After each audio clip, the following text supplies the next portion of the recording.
Hello and welcome to this Young Wong's tutorial on the basics of networking using Python and NetworkZero. So what are computer networks? So the internet consists of many devices and computers all interconnected through multiple routers and different servers, and that's what allows us to use the internet in the way that we do.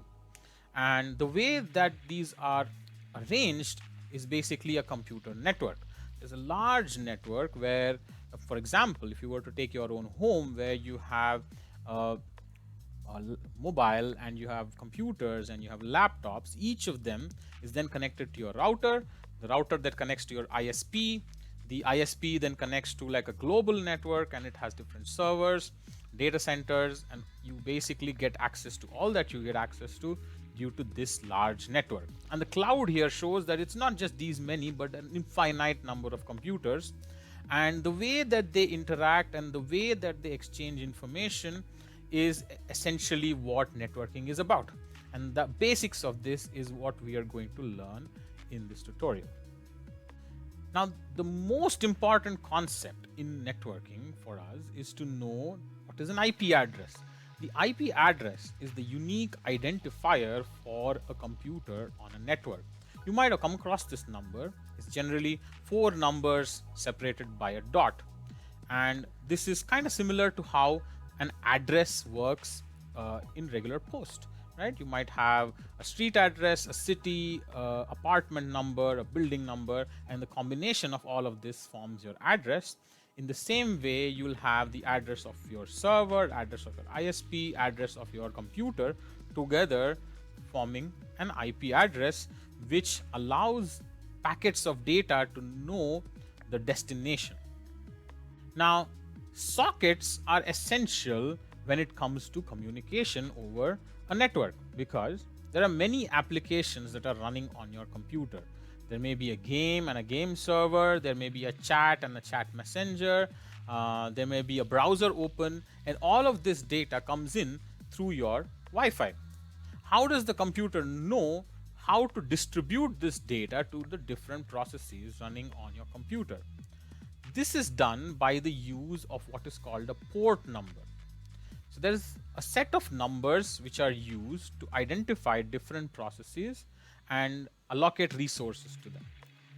The combination of an IP address and the port number together is called a socket. Each process on a computer will have a separate port number, and communication will happen with that corresponding port number. And we'll learn a little bit more about this when we work on our example. Now, the most fundamental type of a network is where there's a server which contains all the data and the resources that we are looking to access. And then there's the client, which is the device through which a user tries to access that information. Server-client architecture. Now, there could be more than one clients and also more than one servers. Sometimes this is also used to balance the load due to high number of users. But in our case, we're going to focus on a very simple server client network where there's one server and one client, and then you can extend this in knowledge further to more multiple clients and multiple servers as well.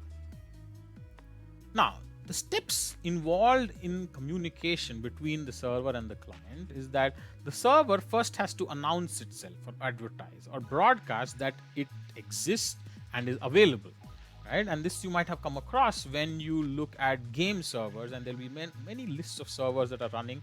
Some of you who play Minecraft might be familiar with this concept as well.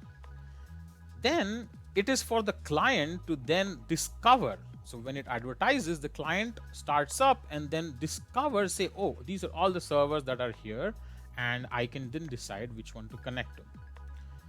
The client then initiates communication by requesting to connect to the server. The server in return approves, saying, okay, yeah, you can connect.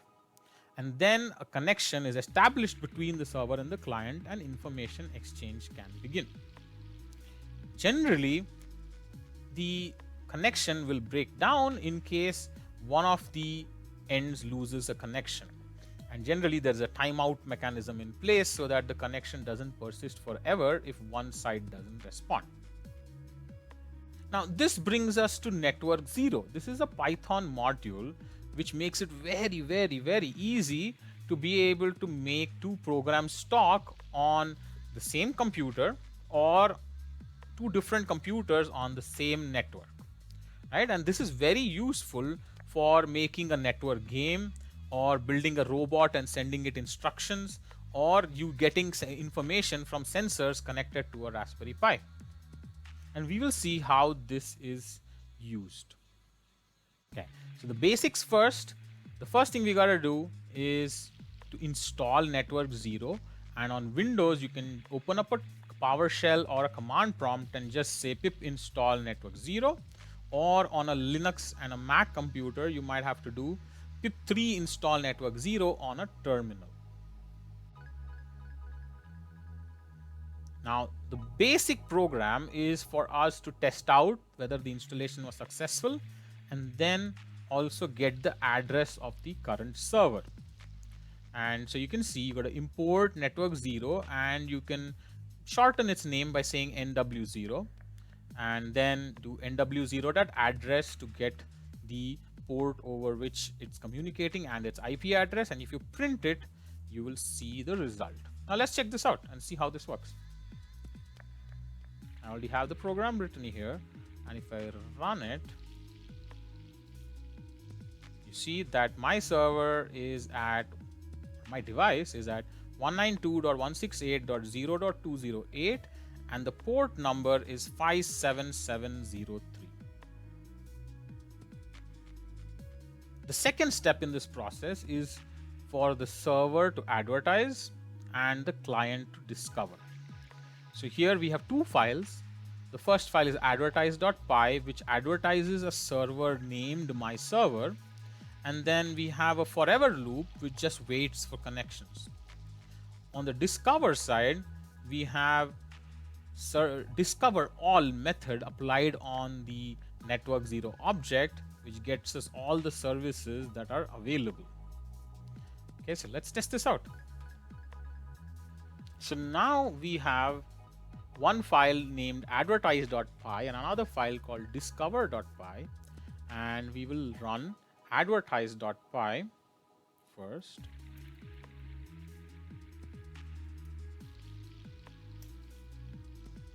So this is running, and now we will run python discover.py, and you see that it detects that there is a server called my server, and it's located at this IP address and this port. What you can notice that the client has the ability to detect more than one servers as well. Now, the last concept involved here is a basic turn-by-turn chat program where we have a file named server.py and we have a file named client.py as well. Now, this program will work in the same way if it were across two different computers on the same network.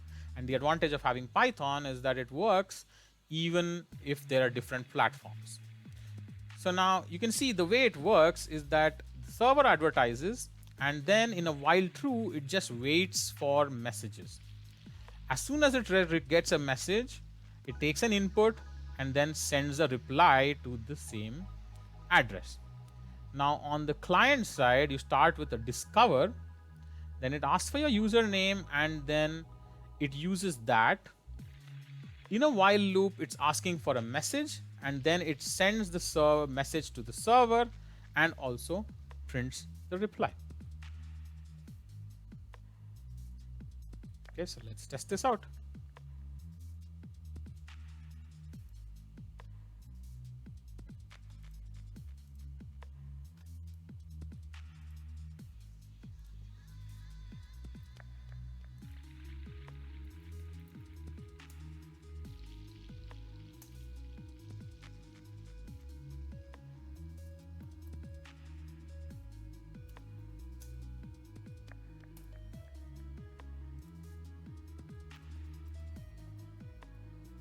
So here I'm typing the username in, and it's going to ask me a message. I'm going to say hello, You see immediately it receives a message from the client saying hello.